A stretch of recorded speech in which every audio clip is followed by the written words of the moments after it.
இதை பேச நாங்க வழக்க போடுவோம் போடு. நாங்க புஷி ஆனது இல்ல, நிர்மல்குமார் இல்ல. வழக்கு போட்டா நீ அந்த மாசத்துல அடைக்கப்படுறது இல்ல.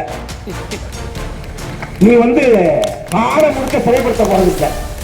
மிஞ்சி போனா 15 நாள் 1 மாசம் வந்தா அதை தாண்டி பேசுவோம், வெறி கொண்டு பேசுவோம். எப்படிப்பட்ட கேடுகள் தகுமுறை. நான் ரியல் தாய்மாமை. எந்த தாய்மாமத்தை விட்டு ஓடிப்போமா? எந்த தாய்மை விட்டு ஓடிப்போமா? இந்திய வணக்கம் செலுத்தலாம்னு மாலை எடுத்துட்டு போறப்ப மாலை கட்சியை சேர்ந்த அண்ணன் நன்மாரன் போடுறாரு. 2வது மாலை போடு அப்படி கொடுக்குறப்ப மாலை போட கிட்ட நெருங்குற வேலை இல்ல. உடம்பு இவ்வளவு பெருசா இல்லாம சின்னதா இருக்கு. சின்ன உடம்பு சின்னதா இருக்கேன்னு யோசிக்கிறப்பதான் அது ஒரு குழந்தை அப்படின்றப்ப நான் எப்படி குழந்தைக்கு மாலை போடுவேன்னு அழுதுகிட்டு அந்த இடத்துல நிக்க முடியாம நகர்ந்து வந்தேன்டா. எனக்கு வெடிக்குதுடா. அந்த ஒப்பாரி, அந்த ஓரத்தை, அந்த கதலை, அந்த கண்ணீரை நாங்கள் பார்த்தோம். நீ எங்கடா போட? இன்னைக்கு வந்துகிட்டு கரூர்ல வந்துகிட்டு வேஷம் போட்டு தர்ற.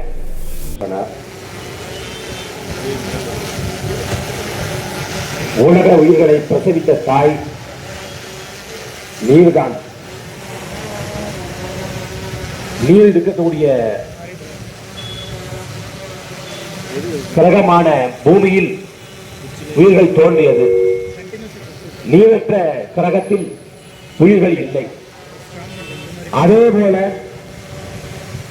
இந்த மானுட சமூகத்தை நாகரிகப்படுத்தியது நதிகள் தான். நதிகள் தான் நாகரிகத்தின் தொட்டில் என்று வர்ணிக்கப்படுகிறது. ஒவ்வொரு நாட்டையும் வளப்படுத்தியது அந்த நாட்டில் ஓடக்கூடிய நதிகள் தான். இந்தியா என்றால் கங்கை, காவிரி. இங்கிலாந்து என்றால் தேம்ஸ் நதி. சீனா என்றால் மஞ்சள் நதி. ரஷ்யா என்றால் ஓல்கா நதி. எகிப்து என்றால் நைல் நதி. இப்படி உலகம் முழுவதும் மானுட சமூகத்தை உயர்த்தியதும் நாகரிகப்படுத்தியதும் நதிகள் தான். ஆனால் சமகாலத்தில் குறிப்பாக தமிழ்நாட்டில் இந்த நதிகள் அழிவின் விளிம்பில் நிற்கிறது. அடிமை இந்தியாவில் பிறந்து அடிமை இந்தியாவில் செத்து போனவன் நம் பாட்டன் பாரதி. ஆடுவோமே பள்ளு பாடுவோமே ஆனந்த சுதந்திரம் அடைந்துவிட்டோம் என்று பாரதி பாடினார். ஆனா உண்மையிலே சுதந்திரம் அடைந்த காலத்துல பாரதி இல்ல, அதற்கு முன்பாகவே இறந்து போனார். அப்படி அடிமை இந்தியாவில் பிறந்து அடிமை இந்தியாவிலே வாழ்ந்த காலத்துல பாரதி வாடுறார். காவிரி தென்பண்ணை பாலாறு தமிழ் கண்டதொரு வைகை போன நதி என மேவியாறு பல ஓட திருமணி செழித்த தமிழ்நாடுங்கிறார். காவிரி, தென்பண்ணை, வைகை, புறணைன்னு தமிழ்நாட்டில் குறுக்கு நெடுக்குமாக ஜீவ நதிகள் ஓடி தமிழ்நாட்டை வளம் கொடிக்க செஞ்சது. ஆனால் இன்றைக்கு அத்தனையார்களும் அழிவு விளிம்பில் இருக்கிறார். ஒரு பக்கம் கழிவுகள் ஆற்றுல தந்து விடப்படுது, இன்னொரு பக்கம் ஆற்றுல மிதமிஞ்சிய மணக்கொள்ளை. அன்பு சொந்தங்களே, இந்த நிலத்தை மக்களாட்சிக்கு முன்பாக மன்னராட்சி காலத்திலே எண்ணற்ற மன்னர்கள் ஆண்டார்கள். இந்த நிலத்துக்கு படையெடுத்து வந்தார்கள், போர் செய்தார்கள், வன்முறை செய்தார்கள். வாதாபி எரிக்கப்பட்டது, உறையூர் எரிக்கப்பட்டது, புத்த மண்டபங்கள் நொறுக்கப்பட்டது, கோயில் உடைக்கப்பட்டது, தேவாலயம் உடைக்கப்பட்டது. ஆனால் இந்த 2000 ஆண்டு காலத்தில் எந்த ஒரு மன்னனும் இயற்கை வளத்தின் மீது கை வைக்கல. ஒரு மன்னன் ஆற்றிலிருந்து மண்ணை கொள்ளையடிக்கல. மலையை கொடைஞ்சு அவன் அள்ளி கொண்டு போய் தனக்கு கோட்டை கட்டளை, அரண்மனை கட்டளை. அப்படி மன்னராட்சி காலத்தில் கூட பாதுகாத்து வைக்கப்பட்ட இயற்கை வளங்கள் இவ்வளவு ஆண்டுகளாக ஆண்ட திராவிட கட்சிகளின் ஆட்சி காலத்திலே அழித்தொழிக்கப்பட்டு விட்டது. காலையில் தண்ணி கட்டு போராடுறோம் எப்படி இருந்து 40 ஆண்டுக்கு மேல. ஆனா காவிரியில தண்ணி தர மாட்டேன் என்று சொல்லி வர்ற கேட்டா காவிரி எங்களுக்கான சொத்துங்கிற. அன்பு மக்களே, உலக ஒப்பந்த விதிகள், உலக நதியில் பங்கேற்ற விதிகள் சொல்லுது, ஒரு ஆறு தொடங்க இடத்துல வாழ்றவங்களை விட அந்த ஆறு முடிகிற கடமட பகுதியில் வாழ்றவங்களுக்கு தான் அந்த ஆற்றின் மீது முதன்மை உரிமை உண்டு சொல்லுது. அப்படி பார்த்தால் காவிரி ஆற்றின் மீது அதிகப்படியான உரிமை கொண்டது தமிழ்நாடு, தமிழர்கள் தான். கன்னடம் என்ற மொழி பிறப்பதற்கு முன்பு, கன்னடா என்ற மாநில பிறப்பதற்கு முன்பு, அதற்கு முன்பே ஓடுகிற காவிரி ஆற்றை குறுக்கே கல்லணை கட்டினான் கரிகால் பெருவள சோழன். 1000 ஆண்டுக்கு மேலாக நமக்கு காவிரிக்கு வரலாற்றுப்படி உயிர் தொடர்பு இருக்கு. ஆனா காவிரியில தண்ணி தர முடியாது மறுக்கிற, தண்ணி தரவே முடியாது மறுக்கிற. தண்ணி தகராறு சட்டம், அந்த சட்டத்தின்படி இனி கர்நாடகமும் தமிழ்நாடு உட்கார்ந்து பேசி தீர்க்க முடியாது என்று ஆகிவிட்ட பிறகு காவிரி நடுவர் மன்றம் என்ற ஒன்று அமைக்கப்படுது. பிபிசி ஆட்சி காலத்தில் அந்த காவிரி நடுவர் மன்றம் அமைக்கப்பட்டு அந்த மன்றம் இடைக்கால தீர்ப்பை கொடுக்குது. அந்த இடைக்கால தீர்ப்புல தமிழ்நாட்டுக்கு 205 டிஎம்சி தண்ணியை கொடுக்கணும் சொல்லுது. அந்த தீர்ப்பை அமல்படுத்துங்கள் என்று சொல்லி தமிழ்நாட்டிலே போராட்டம் நடத்திய போது அந்த காலகட்டத்தில் 91-90 காலகட்டத்தில் கர்நாடகத்தை அந்த பங்கரப்பாங்கிற முதலமைச்சர் ஆட்சியில் கர்நாடகை வாழ்ந்த தமிழர்கள் தாக்கப்பட்டார்கள், அடித்து கொலை செய்யப்பட்டார்கள், நூற்றுக்கணக்கான தமிழர்கள் பிணமானார்கள், தமிழச்சிகள் வன்கொடுமைக்கு உள்ளாக்கப்பட்டார்கள். எல்லாம் நடந்தது.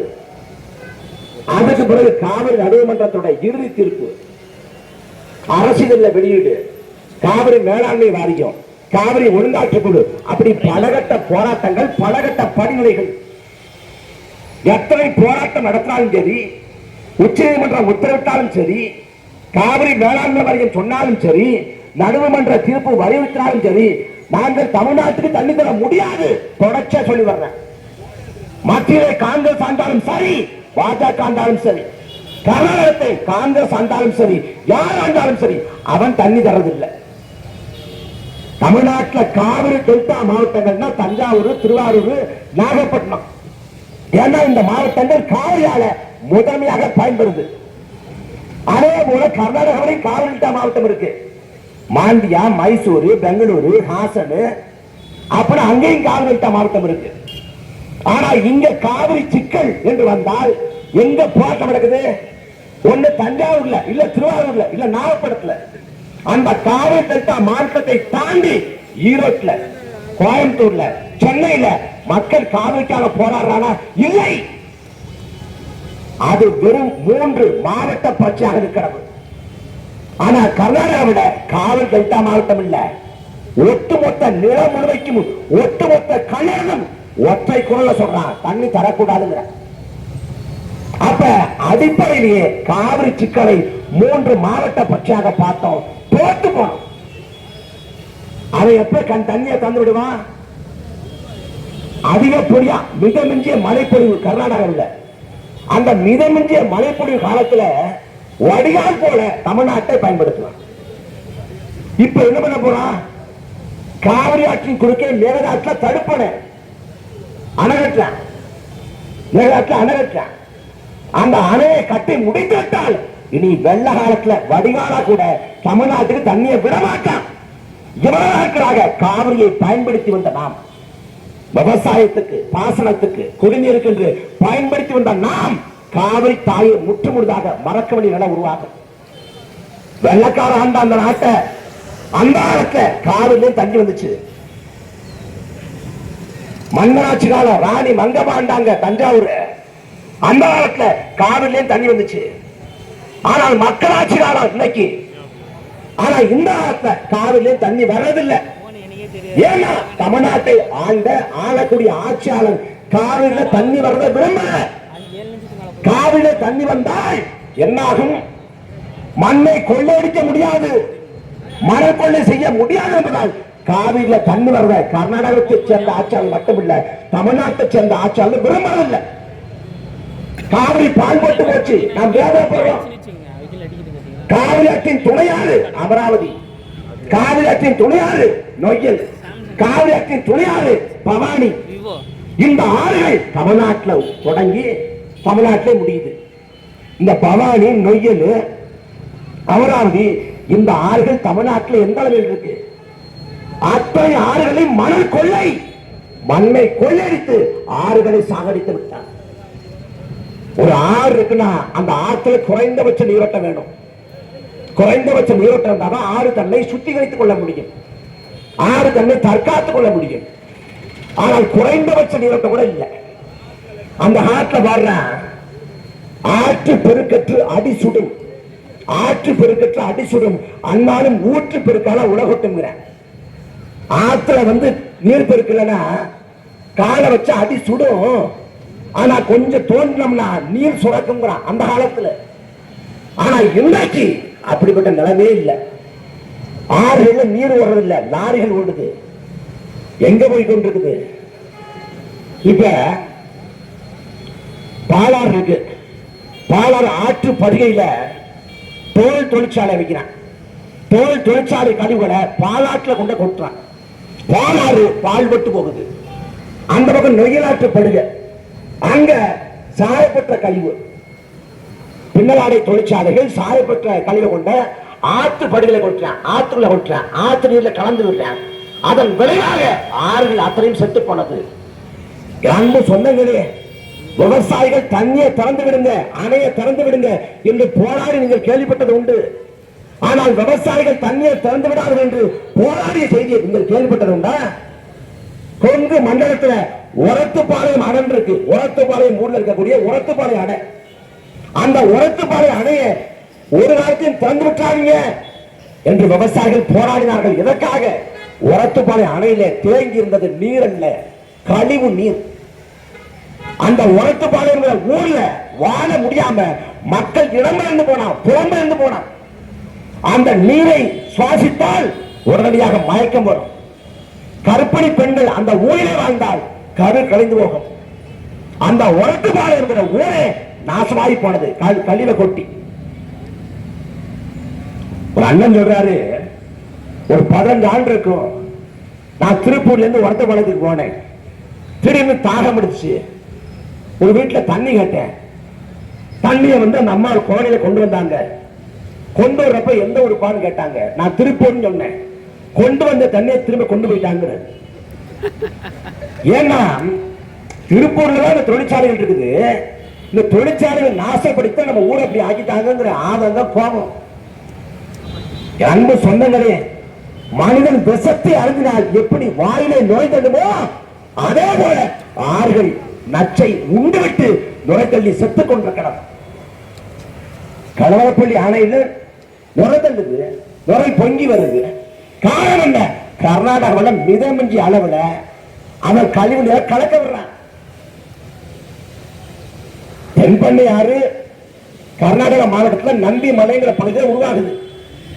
அங்க 110 கிலோமீட்டர் என்னமோ அங்க ஓடுது. ஆனா தமிழ்நாட்டுக்குள்ள இந்த தென்பண்ணை ஆறு 300 கிலோமீட்டருக்கு மேல பாயுது, ஓடுது. அவன் எல்லா கழிவுகளை, தொழிற்சாலை கழிவுகள், நச்சு கழிவுகள், சாக்கடை கழிவுகள், அத்தனை கழிவையும் கொண்ட ஆத்திர கலக்கிறது. எப்படி இருக்கு? கேரளாவில் எப்படி பாருங்க, கேரளாவில் அங்க இருக்கக்கூடிய கழிவு, மருத்துவ கழிவு, இறைச்சி கழிவு, எல்லா கழிவையும் கேரளாவில் கொட்டாம அவன் கொண்டாந்து கோயம்புத்தூர் கொட்டிட்டு போறான். அவன் கொண்டாந்து கழிவை இங்க கொட்டுறான். நம்ம என்ன பண்றான்? மண்ணை கொள்ளடிச்சு கொண்டு போய் அங்க கொட்டுறான். மழைய கனிம வளங்களாக பேத்து கொண்டு போய் அங்க கொட்டுறான். அவனுக்கு கனிம வளம், உனக்கு கழிவு. இத பத்திய புரிதல் அக்கறை யாருக்கு இருக்கு? யாருக்கு இருக்கு?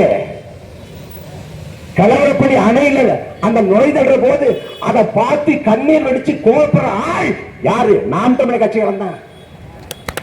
எந்த வச்சு நிக்கிறான்? திமுக அதிமுக போராட்டம் பண்ணுவான். போராட்டம் பண்ண பிறகு கமிஷன் வாங்கிட்டு படுத்துருவான். காலேக்காவுக்கு இந்த 10 சென்ட் சரவே இன்னும் 30 வருஷம் ஆகும். என்ன கொடுமைன்னா, இவ்வளவு ஆண்டுகளமா நாம திமுகவுக்கு அதிமுகவுக்கு கோரிக்கை வச்சோம். திமுகவுக்கு அதிமுக கோரிக்கை வச்சப்ப கோரிக்கை போய் சேரும். சேர்ந்த பிறகு அவன் மதிக்க மாட்டான், அலட்சியப்படுத்துவான், உதாசப்படுத்துவான். இவனுக்கு போய் சேர்ந்தாலும் அவனுக்கு என்னன்னு விளக்கி சொல்றது? திமுக அதிமுக கேள்வி கேட்டோம்னா பதில் தெரியாது. இவனுக்கு கேள்வியே புரியாது. கொள்கை, உங்க கொள்கை என்னங்க அப்படின்னு கேட்டோம்னா, முதல்ல கொள்கைன்னா என்னன்னு சொல்லு, அப்புறமா அதை பத்தி பேசணும். தமிழ்நாட்டு வரலாற்றில் இப்படிப்பட்ட ஒரு கேடுகட்ட காலமா? தமிழ்நாட்டுக்கு எத்தனையோ பெருமிதங்கள் இருக்கு, சிறப்புகள் இருக்கு. அன்பு சொந்தங்களே, 2000 ஆண்டுகளுக்கு முன்பாக உலகத்துல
2000 ஆண்டுக்கு முன்னாடி உலக மானுட கூட்டம் நாடோடிகளாக தெரிந்த காலகட்டத்தில், நாகரிகமற்று தெரிந்த காலகட்டத்தில் உலகிற்கே வாழ்வியல் நிறைய சொன்னவன் தமிழன். 2000 ஆண்டுக்கு முன்னாடி திருக்குறள்ல சொல்லப்படாத கருத்துக்களே இல்லை. உலகத்தில் எத்தனையோ தத்துவ நூல்கள் தோன்றி இருக்கு, பேரறிஞன் தோன்றி இருக்கான். ஆனா அவன் சொன்ன கருத்தெல்லாம் எல்லா மானுட கூட்டத்துக்கும் பொருந்தது இல்லை. அப்படியே பொருந்தாலும் எல்லா காலத்துக்கும் பொருந்தது இல்லை. ஒரு காலகட்டத்தோடு அது நின்று போகும். ஆனால் எல்லா மானுட கூட்டத்துக்கும் எல்லா காலத்துக்கும் பொருந்துகிற உலகத்தின் தலை சிறந்த வாழ்வியல் நன்னறி என்றால் திருக்குறள் தான். அதை கொடுத்தது வள்ளுவர் பெருமகனார். 2000 ஆண்டுக்கு முடிய அவன் கொடுத்துட்டான். 2000 ஆண்டுக்கு முடிய அந்த திருக்குறளை உலக மானுட கூட்டத்துக்கு, உலக மனிதர்களுக்கு கொடுக்கிறான்னா அவன் அறிவுல எவ்வளவு முதிர்ச்சி அடைஞ்சிருப்பான், இந்த இனத்தோட அறிவுலக வரலாறு எவ்வளவு தொன்மை வாய்ந்திருக்கும் அப்படின்னு பார்த்து வியக்கிறோம். கீழடி ஆய்வு முடிவு வருது. கீழடி ஆய்வு முடிவை பார்க்கிறப்ப அன்னைக்கே இப்படியெல்லாம் தொழில்நுட்பத்தோடு வாழ்ந்திருக்காங்க, நாகரிகம் விட்டு விளங்கியிருக்கிறாங்க அப்படின்னு எல்லாமே வியக்க வைக்குது. தமிழன் பழங்காலத்தை எண்ணற்ற பெருமைகளோடு வாழ்ந்தான்.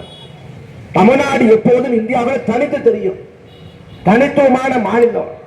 இந்தியை எதிர்த்து தமிழ்நாடு தான் முதலாக போராட்டம் நடத்தியது, போரிட்டது. அதே போல 69 விழுக்காடு இடஒதுக்கீட்டை கொண்டிருக்கக்கூடிய ஒரே மாநிலம் தமிழ்நாடு. இந்தியாவோட அரசியலமைப்பு சாசனம் முதல் முறையாக திருத்தம் செய்யப்பட காரணமாக இந்த மாநிலம் தமிழ்நாடு. இப்படி எண்ணற்ற பெருமைகள், சிறப்புகள், வரலாற்று நிகழ்வுகள் உண்டு தமிழ்நாட்டுக்கு. அது எல்லாத்தையும் இந்த ஒரு தேர்தல் கால் வரைக்கும், ஒரே ஒரு தேர்தல் தாவேகா சார்புல பாத்தியா, எங்க கட்சி வேட்பாளரை சாதி பார்த்து மதம் பார்த்து மக்கள் ஓட்டு போடல. அவன் தான் வேட்பாளர் யாருமே பார்க்கலையே. வேட்பாளர் ஆனா பெண்ணா யாரு என்ன எதுவும் பார்க்கல.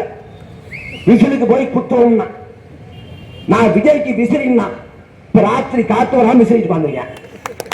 மின்சாரம் இல்லை, என்ன பண்றது? விசில் அடிச்சீங்க ஒரே ஒரு நொடி. இந்த 5 ஆண்டு காலமும் இந்த மண்ணுக்கு, இந்த மக்களுக்கு சங்குதக்கூடிய வேலையை விஜய் சிறப்பா செய்வார்.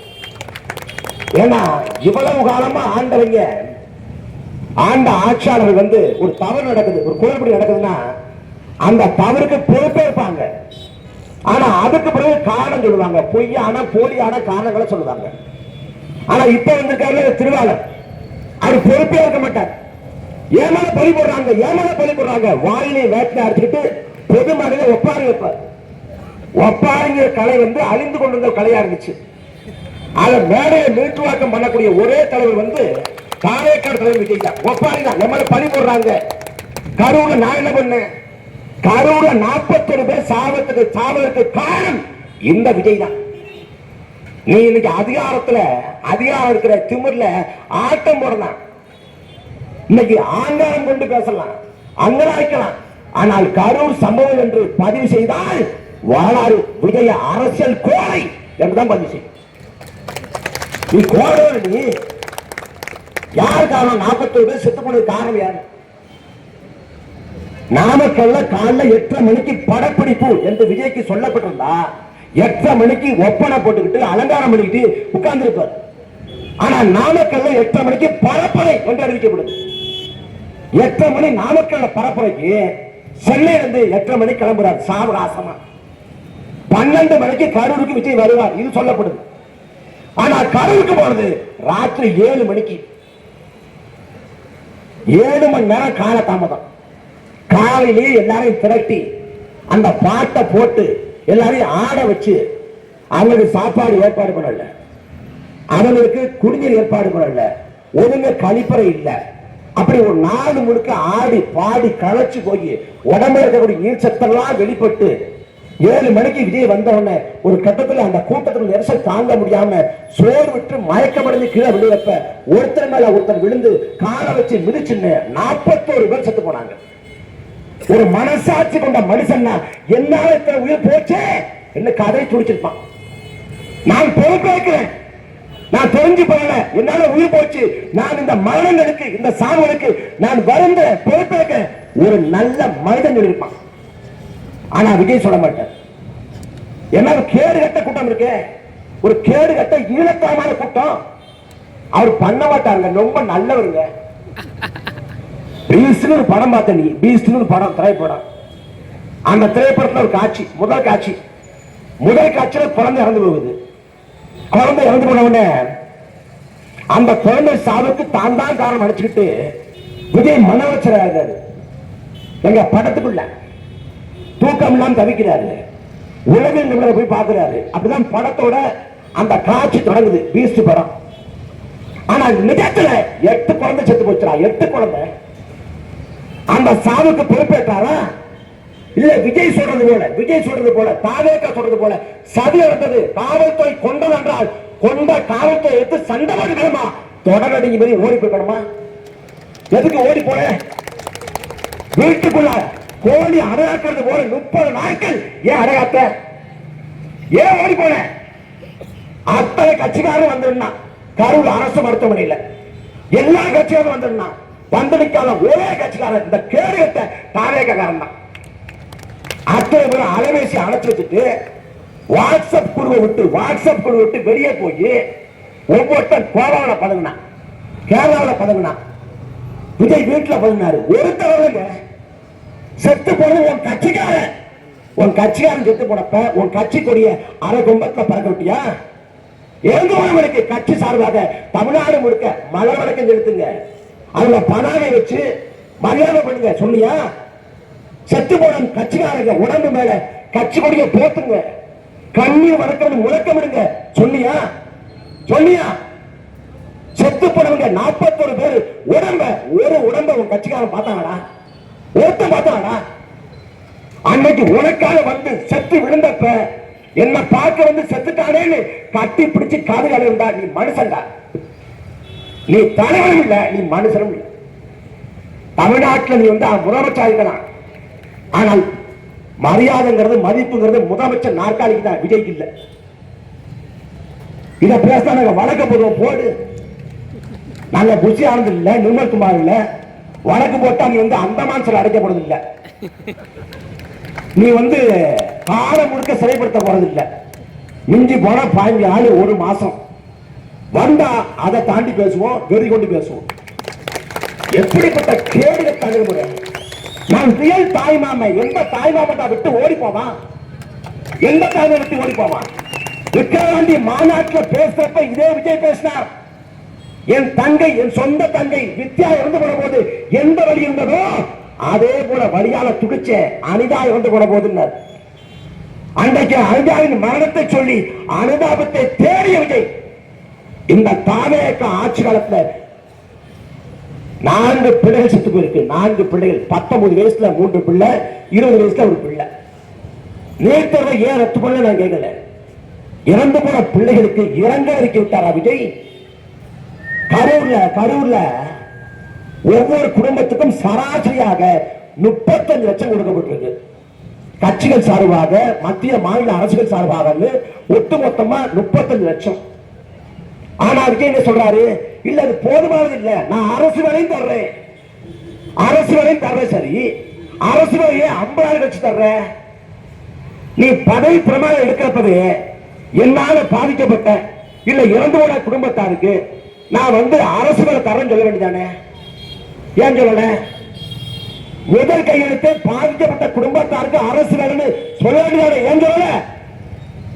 நான் ஆட்சி விவாதத்தை அப்புறமா தொடங்குறேன், முதல்ல கரூர்ல போய் பாதிக்கப்பட்ட குடும்பத்தாரை பார்த்துட்டு வரேன்னு சொல்ல வேண்டியதானே? 50 நாட்கள் ஏன் மூடிக்கொண்டு வாய் இருந்தாய்? ஏன் 50 நாட்கள் ஏன் கரூர் போற? இப்ப ஏன் போற? கரூர்ல அதிமுக சட்டமன்ற உறுப்பினர் எம்.ஆர். விஜயபாஸ்கர் தன்னோட சட்டமன்ற உறுப்பினர் பதவியை ராஜினாமா பண்ணிட்டார். அதனால இடைத்தேர்தல் வரப்போகுது. அந்த இடைத்தேர்தல கேடு கட்டத்தனமா வாக்க பொறுக்க தமிழ்நாட்டின் முதலமைச்சர் விஜய் இப்போது போய் நான் கரூர் சம்பவத்துக்காக நான் வருந்துறேன். என்ன நாடகம், என்ன அயோக்கியத்தனம்! அது வலிக்குதான். யாரு? நான் போறேன். கரூரை பத்தி நான் பேசுறேன். எனக்கு தகுதி இருக்கு, தார்மீகம் இருக்கு. நாம் தமிழர் பிள்ளைகள் பேசுவோம், எங்களுக்கு தகுதி இருக்கு, தார்மீகம் இருக்கு.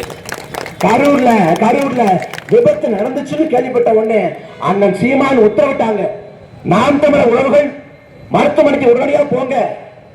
அங்க காயம் பெற்று சிகிச்சை பெறக்கூடிய நமது உறவுகளுக்கு ரத்தம் கொடுங்கன்னு உன்னை பார்க்க வந்து காயப்பட்ட மக்களுக்கு ரத்தம் கொடுத்தது நாம் தமிழர் கட்சி. உன் கட்சிக்கார ஓடி போனா, ஓடிதாடி பையன் ஓடி போனா ஊரை விட்டு. நீங்க எல்லாம் பேசுறீங்க. கரூர் அரசு மருத்துவமனை அந்த பிணவரை வாசல்ல விடிய கால 4 மணிக்கு வரிசையாக உடம்பு எடுக்கப்பட்டிருக்கு. வரிசையா அந்த வேலையில மாலை போடலாம், இறுதி வணக்கம் செலுத்தலாம்னு மாலை எடுத்துட்டு போறப்ப மாலை வந்து கட்சியை சேர்ந்த அண்ணன் நன்மாரன் போடுறாரு. 2வது மாலை நீ போடு அப்படின்னு கொடுக்கிறப்ப மாலை போட கிட்ட நெருங்குற வேலையில உடம்பு இவ்வளவு பெருசா இல்லாம சின்னதா இருக்கு. என்ன உடம்பு சின்னதா இருக்கேன்னு யோசிக்கிறப்பதான் அது வந்து ஒரு குழந்தை அப்படின்னு தெரிஞ்சப்ப நான் எப்படி குழந்தைக்கு மாலை போடுவேன்னு அழுதுகிட்டு அந்த இடத்துல நிக்க முடியாம நகர்ந்து வந்தேன்டா. எனக்கு வலிக்குதுடா. அந்த ஒப்பாரி, அந்த ஓரத்தை, அந்த கதலை, அந்த கண்ணீரை நாங்கள் பார்த்தோம். நீ எங்கடா போற? இன்னைக்கு வந்துகிட்டு கரூர்ல வந்துகிட்டு வேஷம் போட்டுக்கிட்டு இருக்க. வேஷம் போட்டுக்கிட்டு சொந்தமா பேச துப்பு இருக்கா? சொந்தமா பேச எவ்வளவு எழுதி கொடுத்தத மனப்பாடம் பண்ணி வந்து ஒரு தலைவர் பேசுறாங்க. தமிழ்நாட்டில் இந்த கேடு குத்து உண்டாங்க. 4 நாட்கள் சட்டமன்ற கூட்டத்தொடர், 4 நாட்கள், 3 நாட்கள் வாயே திறக்கல. ஏன் வாய் திறக்கல? ஒண்ணும் தெரியாது. 4வது ஆண்டு கையில கொடுத்துட்டாங்க. இதான் ஸ்கிரிப்ட் பேப்பர், இதை பேசுறீங்க ஒரு அடி அப்படி பண்ற. ஏன் 3 நாள் ஏன் மூடிக்கிட்டு இருக்கீங்க வாய? 3 நாள் பேச வேண்டியதானே? உள்துறை அமைச்சரம் முதலமைச்சர் நேரடி கட்டுப்பாட்டில் இருக்கு. உள்துறை அமைச்சர் சட்ட ஒழுங்கு வருது. அப்ப சட்ட ஒழுங்கு அடுக்கல வருதுன்னா சட்ட ஒழுங்கு குறித்தான கேள்விக்கு முதலமைச்சர் பதில் சொல்லணும். ஆனா முதலமைச்சர் பதில் சொல்ல மாட்டார். இந்த பக்கம் திரும்புவார் ராஜமோடி எந்திரி, அந்த பக்கம் திரும்புவார் ஆதவஜா எந்திரி. ஏன் இவன் எந்திரிக்க மாட்டார்? கையில பேப்பர் வந்தாதான் அவருக்கு வீரியம் வரும். நல்லா கவனிச்சு பாருங்க. பொதுக்கூட்டத்தில் பேசுறாரு, மறந்து போகுது. உடனே பேப்பரை பரட்டுறார், பேப்பரை திருப்புறார். இவன் கேமரா திருப்பிடுறான். தமிழ்நாட்டு வரலாற்றுல எங்க கட்சி ஆரம்பிச்சு 3 வருஷம் ஆக போதில்லைங்க. ஏன் இது வரைக்கும் ஊடகத்தை சந்திக்கல? ஊடகங்கள் அத்தனை ஊடகங்களும் விஜய்க்கு சால்ரா போடுது, ஜால்ரா போட்டுக்கிட்டு சொம்படிக்குது. விஜய் நடந்தார், நிமிர்ந்தார், எழுந்தார், படுத்தார், பழையூர்ல இருந்து வந்துட்டாலே செய்தி. ஆனா என்றைக்காவது ஊடகங்களை சந்தித்து ஊடகங்கள் எழுப்பக்கூடிய கேள்விகளுக்கு விஜய் பதில் சொல்லியிருக்காரா? ஏன்னா அவருக்கு ஒண்ணும் தெரியாது. வச்சுக்கிட்டு அமைச்சர் பண்றாரு பாவம், ஒண்ணும் தெரியும். கத்தி படத்துல பேசுவார். கத்தி படத்துல 20 நிமிஷம் ஊடக சந்திப்பு பயங்கரமா பேசுவாரு. தூச்சி காத்துல ஊழல் பண்ண ஊருது என்ன மாதிரி பேசாரா அப்படின்னு பாக்குறாங்க. மெர்சல் படத்துல கைது பண்ணிடுது காவல்துறை. கைது பண்ணி கையில விலங்கு போட்டுது. இப்படி வச்சுக்கிறாப்ல வச்சுக்கிட்டு அப்பயே ஒரு ஊடக சந்திப்பு. சர்க்கார்ல அங்கேயும் ஊடக சந்திப்பு. நிஜத்துல வாகனத்துல போறாரு, போறப்ப ஒழுங்காங்க ஏற்றான், அப்படி ஜன்னலை ஏற்றிடுறாரு. இந்த வடிவேல் நகைச்சுவை ஒண்ணு இருக்கும். தம்பிராவே அண்ணன் வந்து மருதமல்லி மருதமல்லி மருதமல்லி நீட்டுவார். நீட்ட உடனே ஐயோ வந்துட்டாண்டா ஏற்றான்னு அந்த மாதிரி மைக்கு நிட்ட ஓடிடுவார். ஆனா எல்லா வீரவசனம் பேசுவார். ஏன் எழுதி கொடுத்தா பேசுவார். மற்றபடி அவருக்கு காவிரி எங்க ஓடுது, தென்பண்ணை எங்க ஓடுது எதுவும் தெரியாது. காவிரிக்காக ஓசூர்ல அணை கட்டுவோம் கட்சிக்காரன். எப்படி ஆறு வந்து திரும்ப வரும் அந்த பக்கமா? எப்படி புரியலையே. ஆறுங்கிறது மேட்ல இருந்து பள்ளத்தை நோக்கி விடும்டா. பள்ளத்துல எப்படி மேட்டை நோக்கி போகும்? விஜய் படமாடலாம் எல்லா கருமாந்தத்தை ரசிக்கிறதுக்கு படத்துல எல்லா அவசரம் பேசுறது. ஏன் உயிரே போனாலும் விவசாயத்தை கைவிட்டாருங்க அப்படின்னு அணிவுக்கு பின்னாடி இசையை போட்டவன நம்ம எல்லாம் கண்ணீர் வெடிக்கிறது. ஐயோ அப்படிங்க. நிஜத்துல இவர் ஆட்சியில விவசாயி வந்து சாட்டை எடுத்து அடிச்சுக்கிறான். பயிர்கடனை தள்ளுபடி பண்றா சொன்னீங்க, இப்ப மாத்தி சொல்றீங்க. நாங்க நஷ்டப்பட்டு நிக்கிறோம், வாங்கிய கடனை கட்ட முடியாம நாங்க தற்கொலை பண்ணி சாக வேண்டியதான் சொல்லிட்டு விவசாயிகள் தமிழ்நாடு முழுக்க போராட்டம் பண்றாங்க. ஆனா விஜய் தேர்தல் பரப்புரை என்ன பேசினாரு? அடுத்த பிறவில இருக்கணும்னா அந்த பிறவில விவசாயியா பிறக்கணும். இந்த பிறவில எப்படி இருக்கிறேன்? விவசாய பிறக்கிறதுக்கு தனி பிறவி இருக்கணுமா? காட்டுல மேட்ல வாங்கி விவசாயம் பண்ண வேண்டியதானே? அதுக்கு இந்த கேடு கட்ட குட்டம் கைதிட்டோம் பாரு. அடுத்த பிறவில விவசாயியா பிறக்கணும். ஆனா விவசாயிகள் வெம்பாடு வர்றேன். கத்தி படத்துல தண்ணிய வச்சு வியாபாரம் பண்றாங்க. பன்னாட்டு முதலாளிகள் வந்து அதை சோயாடுறாங்க. இது கத்தி படத்துல பேசுறாரு. ஆனால் நிஜத்துல சேலம் இருக்குல்ல, சேலம், அந்த சேலம் மாநகராட்சியோட தண்ணீர் விநியோகத்தை பிரான்ஸ் நாட்டை சேர்ந்த சூயஸ்ங்கிற ஒரு கார்பரேட் நிறுவனத்துக்கு தர வச்சுட்டார். அது எங்க நிற்கும்? இனிமே சேலத்துல எல்லா நீர் ஆதாரம், நீர் எல்லாத்தையும் அவன் தீர்மானிப்பான். 10 ஆண்டு கழிச்சு நீருக்கான விலைய சூயஸ் சொல்லுவான். ஏன்னா நடந்திருக்கு. அர்ஜென்டினான ஒரு நாடு, பொலிவியான ஒரு நாடு, அந்த நாடுகள்ல இதே போல பன்னாட்டு நிறுவனங்கள் போய் நாங்க தண்ணீர் விநியோகம் பண்றோம்னு சொல்லி நீர்வளத்தை சூறையாடி மழை பெஞ்சு அந்த மழை பெய்யக்கூடிய தண்ணியை கூட நீ பிடிக்க கூடாது, பிடிச்சா உனக்கு நான் வந்து கட்டணம் போடுவேன்னு சொல்லி அன்னைக்கு அடக்குமுறை பண்ணி அடாவடித்தனம் பண்ணி மக்கள் போராடி விரட்டி அடிச்சான் நிறுவனங்களை. அப்படி விரட்டி அடிக்கப்பட்ட நிறுவனத்தில் சூயஸ், பிரான்ஸ் நாட்டை சேர்ந்த பன்னாட்டு நிறுவனம். அந்த நிறுவனத்தை சேலத்தை கொண்டு வர்றார். யாரு? இவர் தான். அவருக்கு என்ன தெரிய போகுது? கையெழுத்த போடுவோம்னா போட்டிருப்பார். எதுவும் தெரியாது. ஆட்சி 55 நாள்ல வேணா பண்ணீங்கன்னு கேட்டா என்ன பண்ணீங்க? நாம் தமிழக கட்சி நீங்க வெற்றி பெறல தெரியாதா? கேள்விக்கு அது பதில் இல்லடா. நாம் தமிழக கட்சி வெற்றி பெறணும், நாம் தமிழக கட்சிக்கு அவமானம் இல்ல, மக்களுக்கு அவமானம் விடாது. ஒரு போர்க்களம்னா நான் வாழை எடுத்து சண்டை போடுறேன், இல்ல துப்பாக்கி எடுத்து சண்டை போடுறேன் அப்படின்னா அந்த வெற்றி தோல்வியை நான் தீர்மானிப்பேன். நான் ஒழுங்கா சண்டை போட்டா வெற்றி பெறுவேன், ஒழுங்கா சண்டை போடலையா நான் தோற்றுவேன். இது போர்க்களம். தேர்தல் காலத்துல நான் அயராது மக்களுக்காக உழைச்சாலும் வெற்றி செலுத்தணுமா இல்ல தோல்வியை கொடுக்கணுமாங்கிறத மக்கள் தீர்மானிக்கிறேன். அவனுக்கு நாட்டுக்காக உழைக்க ஆள விட நடிக்கிறதா பிரசா தெரியுதா? அன்பு மக்களே, நாம் தமிழக கட்சிக்கான மதிப்பீடு அளவீடு என்பது தேர்தல் வெற்றி தோல்வி இல்ல, தேர்தல் வெற்றி தோல்வியை கடந்து மக்களுக்காக நிக்கணும்ல, அதுதான்டா. அதுதான் மணிப்பூர்ங்கிற மாநிலத்துல இரோன் சர்மிளாங்கிற ஒரு மண்ணுரிமை போராடி ராணுவத்தோட அடக்குமுறை சட்டத்துக்கு எதிராக நம்ப முடியுதா? 16 ஆண்டுகள் பட்டினி போராட்டம் செஞ்சாங்க. 16 ஆண்டுகள் சாப்பிடல. அவங்க நீர் ஆகாரம் தான், அந்த மூக்கு வழியா ஆகாரம் தான் போச்சு. அவங்க சாப்பிடல, பிற ஆகாரம் எடுக்கல. 16 ஆண்டுகள் பட்டினி போராட்டம் செஞ்சாங்க. 16 ஆண்டு முடிவில் அவங்க தேர்தலில் போட்டி போடுறாங்க. தேர்தலில் அந்த மக்கள் போட்ட ஓட்டு வெறும் 90 ஓட்டு. எப்படி 16 ஆண்டு காலமா பட்டினி போராட்டம் இருந்த அந்த பெருமகளுக்கு அந்த மக்கள் கொடுத்த அங்கீகாரம் வெறும் 90 ஓட்டு. அந்த இரோன் சர்மிளாவோட மதிப்பீடு என்ன? 90 வாக்கா. 16 ஆண்டுகள போராட்டமா? 16 ஆண்டுகள போராட்டம் தான்டா. அடிமை இந்தியாவில் வெள்ளக்காரரை எடுத்து சண்டை ஓட்டு, சிறை ஓட்டு, சுதந்திர இந்தியாவில் மக்களாட்சி நாட்டில் மண்ணுரிமைக்காக, மக்கள் நலவாழ்வுக்காக போராடி 100 வயதை கடந்து இறந்து போன மனித புனிதர் ஐயா நல்லக்கண்ணு 3 முறை தேர்தலில் போட்டி போட்டார். 3 முறை மக்கள் தோற்கடித்தார்கள். நல்லக்கண்ணு குறித்தான மதிப்பீடு என்ன? தோற்று போன அரசியல் தலைவர் என்பதா, மக்களுக்காக போராடிய அப்பழுக்கற்ற தலைவர் என்பதா? எது மதிப்பீடு? 9 ஆண்டுகள் பொற்கால ஆட்சி கொடுத்தார் பெருந்தலைவர் காமராசர். அதே காமராசர் 67 சட்டமன்ற பொது தேர்தலில் தோற்று போனார். காமராசருக்கான அளவீடு என்ன? தேர்தல் தோல்வியா 9 ஆண்டு காலம் மக்களுக்கான அரும்பெரும் வாழ்க்கைய? நாம் தமிழக கட்சி இந்த தேர்தலை கடந்து களத்தில் நிற்குது.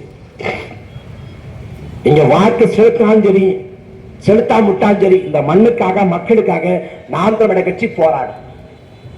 ஆனா என்ன ஒண்ணு, நீங்க வாக்கு செலுத்தி வெற்றி பெற வச்சிருந்தா பிரச்சனைகளை தீர்த்து வச்சிருப்போம். பிரச்சனை என்னன்னே தெரியும் ஆட்கள்கிட்ட அதிகாரத்தை கொடுத்துட்டு அது ஒவ்வொருத்தர் கிளம்பலாம நான் ஆய்வு பண்ண போறேன். ஐன்ஸ்டீன் கூட அவளை ஆய்வு பண்ணிக்க மாட்டார். அது ஒரு திருவைகுண்டத்துல ஒரு சட்டமன்ற உறுப்பினர் போய் இந்த டயர் ஏன் இப்படி ரவுண்டா இருக்கு, ஏன் கருத்து போயிருக்கு, என்ன பண்றீங்க நீங்க, ஏன் பீங்கி இருக்கு, ஏன் உப்பி இருக்கு? அந்த பக்கம் தம்பி அறநிலையத்துறை அமைச்சர் ரமேஷ், நம்ம தம்பி தான் அவரு கடைக்குள்ள போய் இது என்ன முறுக்கா, இதை முறுக்கு நான் எப்படி நம்புறது? இதெல்லாம் ஆய்வு தமிழ்நாட்டில் செய்யப்பட்ட ஆகச்சிறந்த ஆய்வு. அப்துல் கலாம் என்ன ஆய்வு பண்ணாரு, இவங்க பண்றாங்க ஆய்வு. இந்த கீர்த்தனான ஒரு அமைச்சர் இருக்குது, அரைவேக்காடு. அது ஒரு பள்ளிக்கூடத்துல போய் அதுக்கே ஆங்கிலம் ஒழுங்கா வராது. பள்ளிக்கூடத்துல படிக்கக்கூடிய ஒரு பிள்ளை ஒரு குழந்தைகிட்ட போய் உங்க அப்பா என்ன பண்றாருன்னு சொல்லு அப்படின்னு ஆங்கிலத்தை கேட்குது. ஏண்டா முதலமைச்சருக்கே எழுதி கொடுக்கணும்னா ஒரு இடம் தெரிய மாட்டேங்குது. பள்ளிக்கூடம் படிக்கிறது இல்ல, நீ போய் ஆங்கிலத்தை கேட்கிற. அந்த பிள்ளைய வந்து தாழ் மனப்பான்மைக்கு தள்ளுறது அந்த குழந்தைய. இந்த மாதிரி கேடுகட்ட செயல்பாடு எங்கேயுமே கிடையாது. இது நாள் வரைக்கும் திமுக அதிமுக ஆட்சி காலத்துல பள்ளி கல்வித்துறையில குறைபடி இருந்திருக்கு. ஆனா பள்ளிக்கூடத்துக்குள்ள எந்த கட்சிக்காரன் போயிருக்கானா? திமுக அதிமுக காங்கிரஸ்காரன் பாஜக எந்த கட்சிக்காராவது பள்ளிக்கூடத்துல போயிருக்கானா? பள்ளி பிள்ளைகளோட நெஞ்சில விஷத்தை கலந்துருக்கானா? ஆனா இவன் கலக்கிறான். அதாவது தாவேக்காவுக்கு வாக்கு செலுத்தவங்க இருக்காங்கல்ல, அவங்க யாரும் 6 அறிவு கிடையாது, எல்லாம் 5 அறிவு தான். எப்படி ஓட்டு போடுறீங்க? முதல்ல எப்படி ஓட்டு போடுறீங்க? ஒருவேளை கரூர் நடந்தது போல எடப்பாடி பழனிசாமி கூட்டத்தில், ஸ்டாலின் கூட்டத்தில், உதயநிதி கூட்டத்தில், வானதி கூட்டத்தில், தமிழிசை கூட்டத்தில், யார் கூட்டத்திலாவது இதே போல 41 பேர் இறந்து போய் சம்பந்தப்பட்ட தலைவர் களத்தை விட்டு வீட்டுக்கு ஓடி போயிருந்தா நீ யாராவது ரசிப்பீங்களா? ஒண்ணு வேண்டாங்க. ஜனநாயகன் படம் வருது, இன்னும் 1 வாரம் 10 நாள்ல படம் வரப்போகுது. ஜனநாயகம் படத்துல ஒரு காட்சி, முதல் காட்சியில விஜய் வர்றாரு. விஜய் வந்தவொடனே விஜய் பார்க்க ஒரு கூட்டம் கூடுது. அந்த கூட்டத்துல இடிபாடுகளுக்குள்ள நெரிசலுக்குள்ள சிக்கி கொண்டு ஒரு 40 பேர் வந்து வர்றாங்க. இறந்து போன படத்தோட கதாநாயகன் விஜய் வீட்டுக்கு ஓடியாரு. ஓடி போய் 1 மாசம் உட்கார்ந்துருக்காரு. 1 மாதம் கழிச்சு வந்து சொல்றாரு, நான் வழியோடு இருந்தேன் அப்படின்னு சொன்னா படம் ஓடுமா? கால் துப்ப மாட்டான். என்ன ஹீரோங்கிற அவன் போய் தொடர்ந்து போய் படுத்துட்டான். போய் இவன் ஹீரோ இல்லடா காமெடின்னு கால் துப்பிடுவான். பழசால் படத்தோட நடக்காது. ஆனா நிஜத்துல நடக்குதுங்க. பழத்தை நடந்த ரசிக்க மாட்டீங்க, நிஜத்துல நடக்குது. ஏங்க அங்க நடந்தது விபத்தா அது கொலையாங்கிறது 2வது பட்சம். எது இருந்தாலும் அங்க போய் நிக்கணும்ல, பார்க்கணும்ல. எதையுமே பார்க்காம ஓடி போய் உட்கார்ந்துட்டு இப்ப நான் தாய் மாமன், ரியல் தாய் மாமன், இப்படிப்பட்ட கேடுகட்ட தாய் மாமன் தமிழ்நாட்டில் பார்த்தது இல்லை. அது என்ன ஆணவம், என்ன அகம்பாவம்! ஏய் ஜெயலலிதா கூட இவ்வளவு அகம்பாவத்தோட ஆணவத்தோடு இருந்ததுடா. என்ன எழுதி கொடுத்துட்டா தமிழ்நாட்டை 50 ஆண்டுக்கு நீங்க சாகுற வரைக்கும் நீங்க தான் முதலமைச்சர். மக்கள் ஒரு முறை தவறி ஓட்ட போட்டுட்டான். பேத்தி சொன்னான், பேரன் சொன்னான், மகன் சொன்னான்னு ஓட்ட போட்டுட்டேன். இப்ப 5 ஆண்டு வரை கஷ்டப்படுவான். என் அன்பு மக்களே, நம்ம வாக்கோட வலிமையை, வாக்கோட மகத்துவத்தை, வாக்கோட மதிப்பை உணரல. இந்த நாட்டில் முதல் பொதுத்தேர்தல் நடந்த போது எல்லோருக்கும் வாக்குரிமை இல்லை. யாரு படிச்சவங்களோ, யாரு பட்டதாரியோ, யாரு மிராசுதாரோ, யார் நிலக்கிறாரோ, யார் செல்வந்தரோ, யார் சமூகத்தில் செல்வாக்கு பெற்றவரோ அவருக்கு மட்டும்தான் வாக்குரிமை இருந்துச்சு. பெண்களுக்கு சுத்தமா வாக்குரிமை கிடையாது. முதல் தேர்தல்ல பெண்களுக்கு சுத்தமா வாக்குரிமை கிடையாது. அதுக்கு பிறகு போராட்டம் நடத்தி பல கட்ட அழுத்தங்களுக்கு பிறகு எல்லோருக்கும் உரிமையாக வாக்குரிமை உறுதி செய்யப்பட்டது. அப்படி நாம் போராடி பெற்ற மகத்தான உரிமை வாக்குரிமை. நம்ம 5 ஆண்டு வாழ்க்கையை தீர்மானிப்பது அந்த வாக்கு தான். வாக்கு செலுத்துவது ஒரு நாள் கூத்து இல்ல, 5 ஆண்டு வாழ்க்கை போராட்டம். நாம ஒரு நொடி தவறாக வாக்கு செலுத்திட்டா திரும்ப அந்த தவறை சரி செய்து கொள்ள 5 ஆண்டுகள் காத்திருக்கணும். அந்த 5 ஆண்டுக்குள்ள நாட்டை முடிச்சு விட்டுருவேன். அதுவும் திரைப்படங்கள்ல வசனம் பேசுவார் பாருங்க, அதே போல நிஜத்திலையும் வசனம் பேசுறது. எனக்கு பணமா சனமானு கேட்டா எனக்கு சனம் தான் முக்கியம். யாரா அவன்கிட்ட கேட்டா? அதெல்லாம் யாரு கேட்டா? யாரும் கேட்கல, நம்மளா சொல்லிவிடுவோம். என்ன ஒரு பஞ்சாயத்து இருக்கணும்ல அங்க. ஏண்டா இந்த விஜய தொட்டம்னு நினைச்சு நினைச்சு ஃபீல் பண்ணுவீங்க. யாரு? மக்கள் தான். வேற யாரு? நான் வந்து மக்கள் படத்தை தொட மாட்டேன், தொடவும் விட மாட்டேன். ஏற்கனவே தொட்டா அதங்களையும் விட மாட்டேன். என்ன பண்ணுவீங்க? கூப்பிட்டு கச்ச செத்துக்குவேன். ஜனநாயகன் படத்துல ஒரு காட்சி இருக்கு. என்ன காட்சி? சாட்டையை வச்சு ஊழல் செய்யக்கூடிய அரசியல்வாதியை வெளுப்பார். இது ஜனநாயக படத்துல காட்சி. நிஜத்துல அப்படிப்பட்ட ஊழல்வாதிகளா வாங்க சனிக்கிழமை பணிக்கு வந்துருங்க, சிறப்பா இணைப்புல வச்சுக்கலாம். என் அன்பு சொந்தங்களே, ஒரே கேள்விதான். திமுக அதிமுக வாக்குக்கு காசு கொடுத்தது உண்மை. திமுக என்ன பண்றான், வீடு வீடா போய் வாக்காளர் எங்க இருக்கான்னு பார்த்து அதிமுக காசு தந்து அவன் சட்டமன்ற உறுப்பினர் ஆகிறான். இவங்க சோம்பேறி இல்ல, அவனை கஷ்டப்படுறது இல்ல. நாம ஏன் வாக்காளர் காசு கொடுத்துக்கிட்டு அவர் ஜெயிச்சு வரட்டும், அவருக்கே காசு கொடுத்து வர வச்சிருவோம். திமுக அதிமுக வாக்கு காசு கொடுத்தது தாவேக்கா சொல்லுது. தாவேக்கா காசு கொடுத்தேன். இப்ப என்ன கேள்வினா, ஒரு சட்டமன்ற தொகுதிக்கு 40 லட்சம் செலவு பண்ணலாம். இது தேர்தல் ஆணையத்தோட உச்ச வரம்பு. ஒரு சட்டமன்ற தொகுதிக்கு சட்டமன்ற வேட்பாளர் 40 லட்சம் தான் செலவு பண்ணணும். 40 லட்சம் தாண்டி ₹1 செலவு பண்ணாலும் அது முறைகேடு, அது லஞ்சம், அது ஊழல், அது லாவண்யம். ஆனா திமுக அதிமுக சேர்ந்த சட்டமன்ற வேட்பாளர்கள் ஒரு சட்டமன்ற தொகுதிக்கு 50 கோடி செலவு பண்ணாங்க. 50 கோடி. அப்படி 50 கோடியை செலவு பண்ணி சட்டமன்ற உறுப்பினராகி 50 நாளுக்குள்ள சட்டமன்ற உறுப்பினர் பதவியை ராஜினாமா பண்றாங்க. எதுக்காக? எதுக்காக? புத்தர் மேல பற்று மண்ணாசை, பொன்னாசை, பதவி ஆசை எதுவும் கூடாது. நான் துறவிய போக போறேன்னா இங்க 50 கோடியை கொடுத்து நாம எம்எல்ஏ ஆயிருக்கோம்.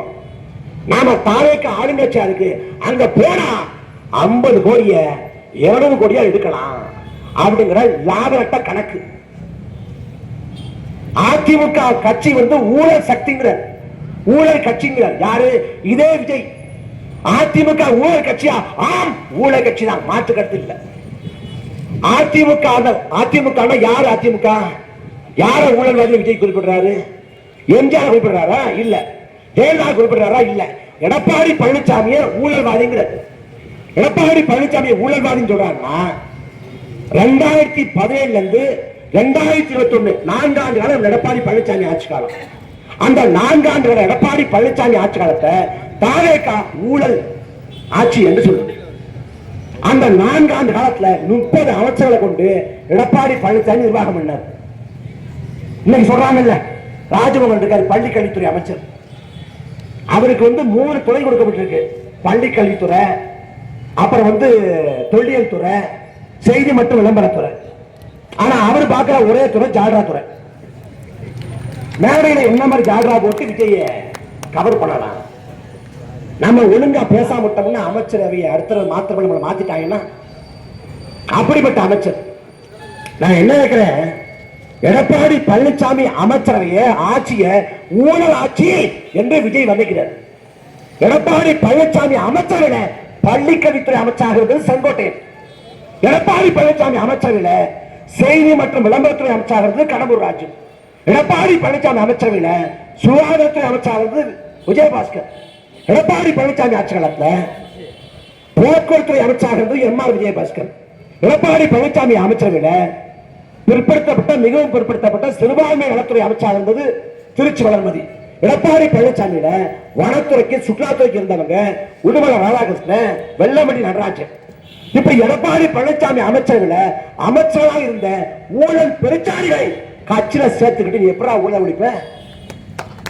எப்படி ஒழிப்ப? தாவேக ஆட்சி காலத்துல நாங்க தனியார் பள்ளிகளின் ஒப்புதலுக்கு நாங்க லஞ்சம் வாங்கல. அப்ப என்ன சொல்றான்? திமுக அதிமுக ஆட்சி காலத்துல தனியார் பள்ளிகளின் ஒப்புதலுக்கு லஞ்சம் வாங்கப்பட்டதுன்னு சொல்றான். திமுக ஆட்சி காலத்துல பள்ளி கல்வித்துறை அமைச்சராக இருந்தவர் அன்பில் மகேஷ் பொய்யாமொழி. அவர் லஞ்சம் வாங்கியிருப்பார். நானும் சொல்றேன். அதிமுக ஆட்சி காலத்தில் பள்ளி கல்வித்துறை அமைச்சர் யார்? அதிமுக ஆட்சியிலே பள்ளி கல்வித்துறை அமைச்சர் இதே செங்கோட்டையன். அந்த செங்கோட்டையன் தனியார் பள்ளியில் ஒப்புதலுக்கு லஞ்சம் வாங்கினா இல்லையா? கேள்வி. லஞ்சம் வாங்கினார்னா அப்படிப்பட்ட ஆளத்துக்கிட்டு எப்படி லஞ்சத்தை ஒழிப்ப, ஊழல் ஒழிப்ப? இது ஏமாற்று, முழுக்க முழுக்க ஏமாற்று. இது மாற்றம் இல்ல, கேடுகட்ட நாற்றம். எங்களுக்கு முதலே தெரியும், உங்களுக்கு தெரியும், காலம் பிடிக்கும். நான் தாவேக்கா ஓட்டு போட்டேன்னா உங்களுக்கு உணவை ஒரு 3 வருஷம் ஆகும். ஆனா அதுக்குள்ள பாதி தன்னாட்டம் பிடிச்சிருவாங்க. இன்னைக்கே தமிழ்நாடா பீகாரம் பாக்குற மாதிரி இருக்கு. வட மாநிலங்களை பார்த்து ஏன்னா பிற்போக்குத்தனமா இருக்காங்க அப்படின்னு நாம கிண்டல் பண்ணுவோம். நீங்க தமிழ்நாட்டை அதன் கிண்டல் பண்றாங்க. ஆந்திராவில திரைக்கவர்ச்சி அதிகம், ஆந்திராவில பிற்போக்குத்தனம் அதிகம். ஆனா ஆந்திராவோட துணை முதலமைச்சர் இருக்கக்கூடிய பவன் கல்யாண் அவர் தமிழ்நாட்டை பத்தி பேசுறாரு. எனக்கு என் பாட்டுக்கு ஓட்ட போட்டான். எவ்வளவுதான். ஒருபோதும் மக்கள் பிரச்சனை தீர்க்கணும், மண்ணை காக்கணும், மக்களுக்கான நலவாழ்வை உத்தரவாதப்படுத்த எந்த நோக்கமும் இல்லை. எதை சொல்லியாவது மக்களை ஏமாத்தணும். சென்னையில் மின்வெட்டு ஏற்படுது. மின்வெட்டு ஏற்படுதுன்னா அதற்கான காரணம் என்ன? அந்த காரணம் சொல்லணும்ல. காரணத்தை சொல்றான்னா சாட்சி பிடித்த போய் கேட்டு காரணம் சொல்றான். கூகுள்ல போட்டு என்ன காரணம் சொல்லலாம் நீயே சொல்லு, அது நீயா இதால அடிச்சு விடு, அது அவன் சொல்றது இல்ல. வேற ஏதாவது நீ சொல்ல முடியுமா? இதுக்கு மேல பேசினா வண்டையா கேட்பேன். அப்படி ஏதாவது காரணத்தை அடிச்சு விடுறது. ஏங்க மின்வெட்டு ஏற்படுது?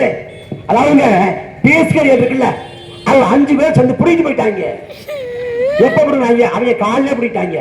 கரண்ட் எப்ப போச்சு? ராத்திரி. ஏன் அப்படி? அது தானே ஆட்சி போலவே மந்தமா இருக்கு, மெதுவா கலந்து போகுது. ஏன்னா கதை பேஸ்கர்ல புடிட்டு போனா கரண்ட் போயிடும், விட்டு விட்டா போகும். புடிட்டு போற அங்கனே உட்காந்து மாட்டி மாட்டி விளையாடுவேன். மக்கள் எவ்வளவு முட்டா அடைக்கிறான் பாருங்க. சென்னைங்கிற இவ்வளவு பெரிய மாநகரம் எல்லா இடமும் கண்காணிக்கப்படுது. அந்த இடத்துல ஒரு 4-5 பேர் 10-15 பேர் சேர்ந்துக்கிட்டு பேஸ்கரில புடுங்கி சேர்க்க சென்னைக்குள்ள மின்வெட்டை ஏற்படுத்த முடியும்னா நம்புற மாதிரி இருக்கா? ஆனா எல்லா கதையும் சொல்லுவான், எல்லா கதையும் சொல்லுவான். ஏன்னா பொய், புறத்து, புத்தராட்டம் இத பேசிய அதிகாரத்துக்கு வந்தவன்.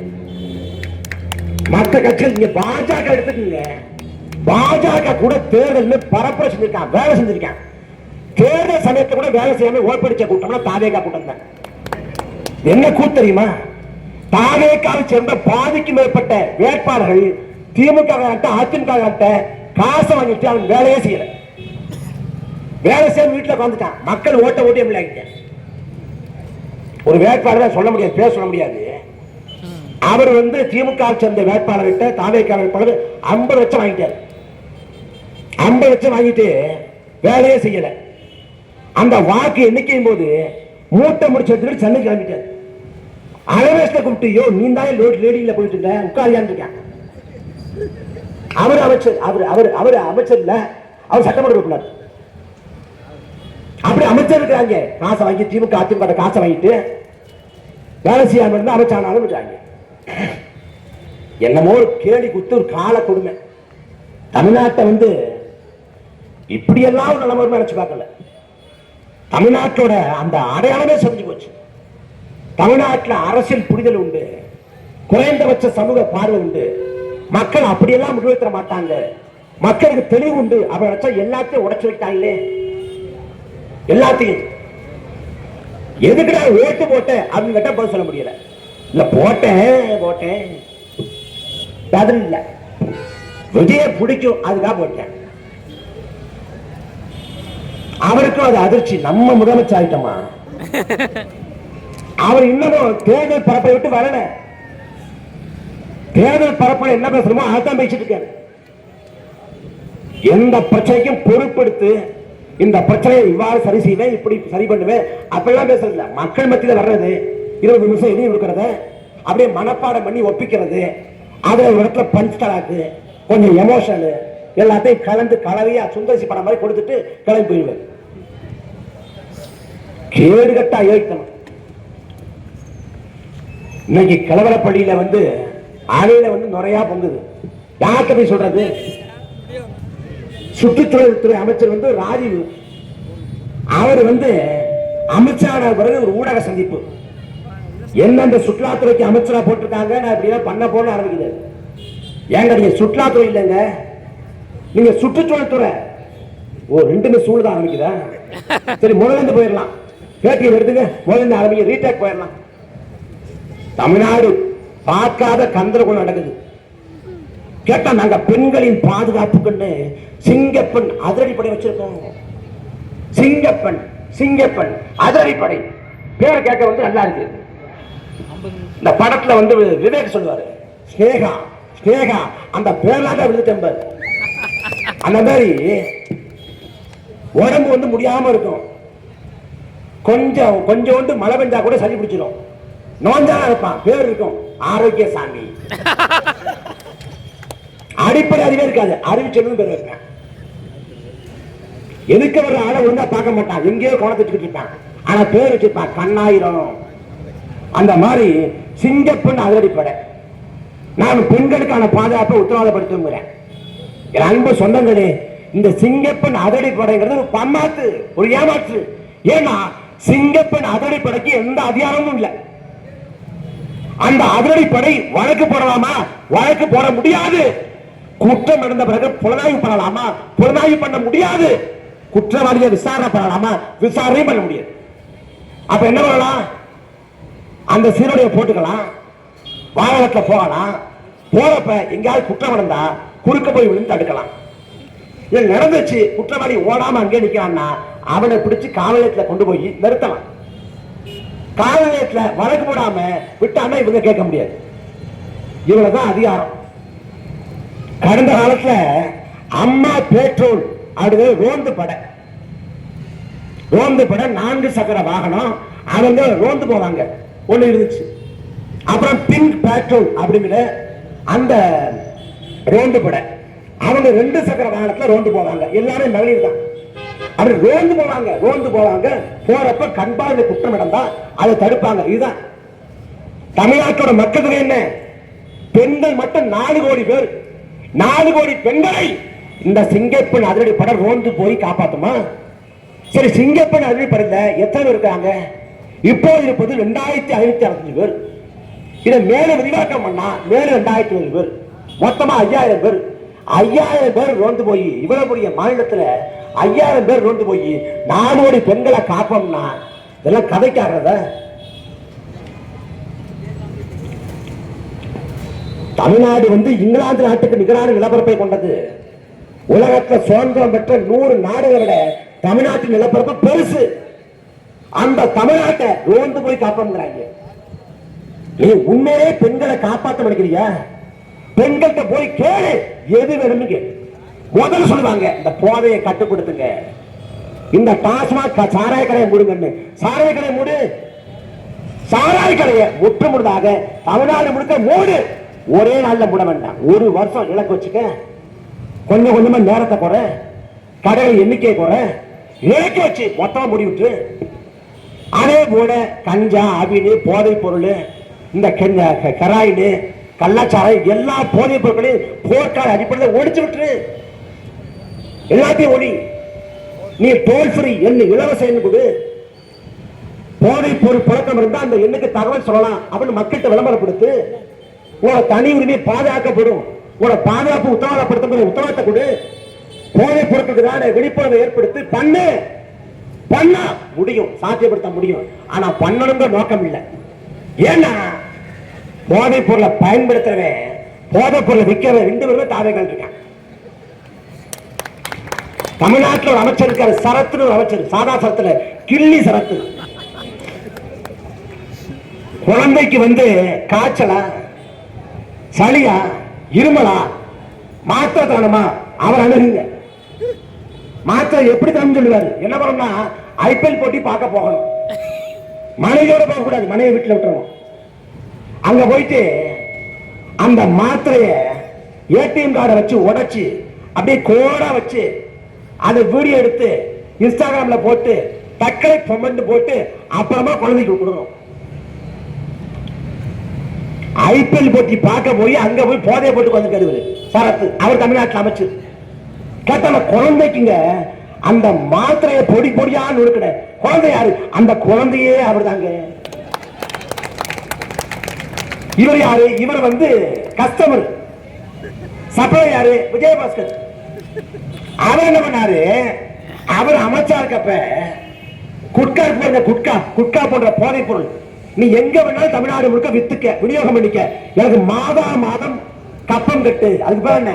40 பண்ட். அந்த 40 பண்ட் வாங்கினவரு விஜயபாஸ்கர். போதை பொருளுக்கு அனுமதி கொடுத்தவர் அங்க இருக்காரு, வாங்கி அதை பயன்படுத்தவர் அங்க இருக்காரு. இந்த கட்சி போதை பொருட்கள் நிக்க போத நம்பிக்கை நிக்க வேண்டியதா? நீங்க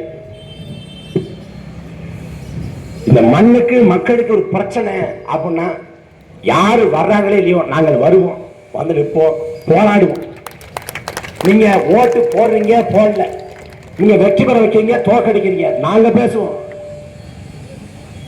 நீங்க வெற்றி பெற வச்சு சட்டமன்றத்துக்கு அனுப்பியிருந்தா விஜயோட பிடை முடிய பிடிச்சு கட்டிருப்போம் சட்டமன்றத்தில். நீங்க தோக்கடிச்சீங்க, மக்கள் மட்டும் கேட்கிறோம், கேட்போம். இந்த பேச்சு போவோம், காவல்துறை பார்க்கும், உளவுத்துறை குறிப்பெடுக்கும், வண்டியா திட்டுறேன், அசிங்க அசிங்கமா பேசுறேன், ஒருமையில வர அப்பப்ப பேசிடுறேன்.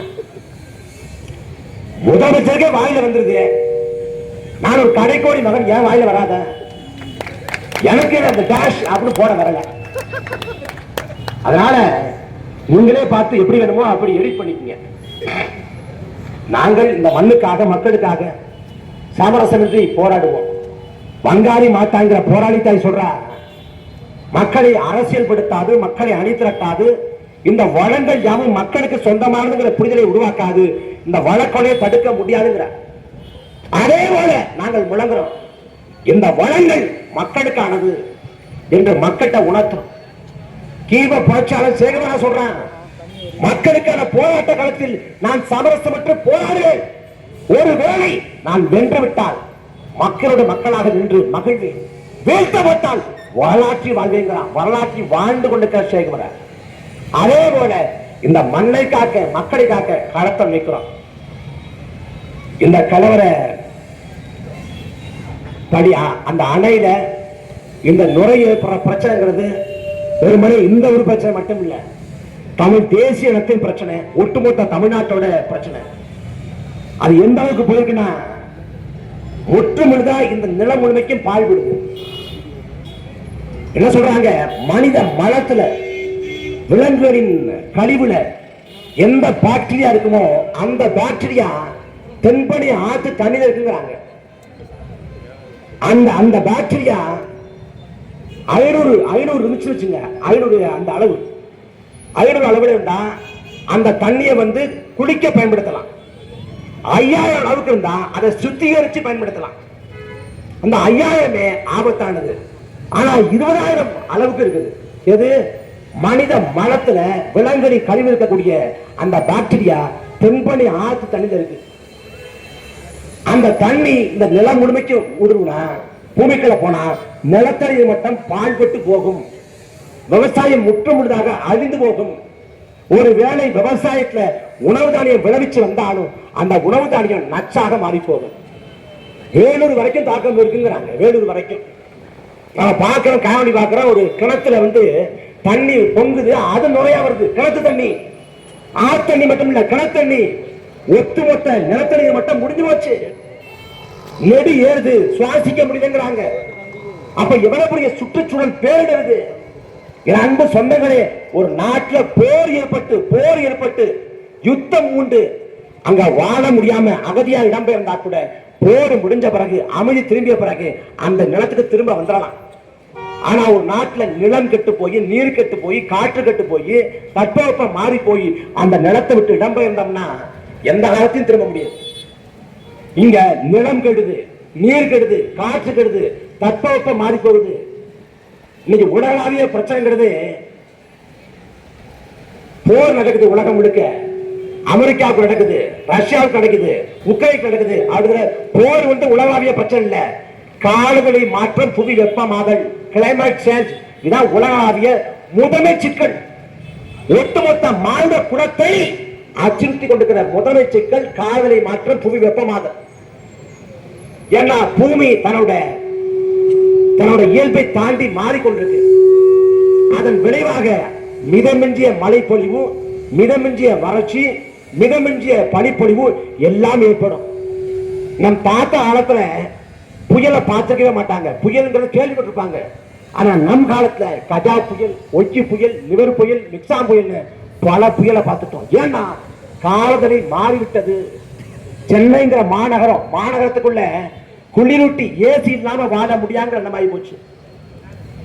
இயற்கை திரும்ப தாக்குது, இயற்கை நம்ம வந்து சூறையாடணும், அதன் விளைவாக இயற்கை திருப்பி தாக்குது. நாம் தமிழர் கட்சி மட்டும்தான் அரசியல் மேடைகள்ல இயற்கையை மையப்படுத்தி, சூரியனை மையப்படுத்தி பேசிக் கொண்டிருக்கிறாங்க. ஏன்னா எங்களுக்கு வாக்கரசியல் விட மக்கள் நல அரசியல் தான் முக்கியம். அதுக்காக உங்கள் பிள்ளைகள் நிற்கிறோம். இந்த பிரச்சனையை நாம் தமிழர் கட்சியின் பிரச்சனை இல்ல இந்த பகுதியோட பிரச்சனை, இந்த மாவட்ட பிரச்சனை பார்க்காம ஒட்டுமொத்த தேசியத்தின் பிரச்சனை என்று நாம் பார்க்கணும்.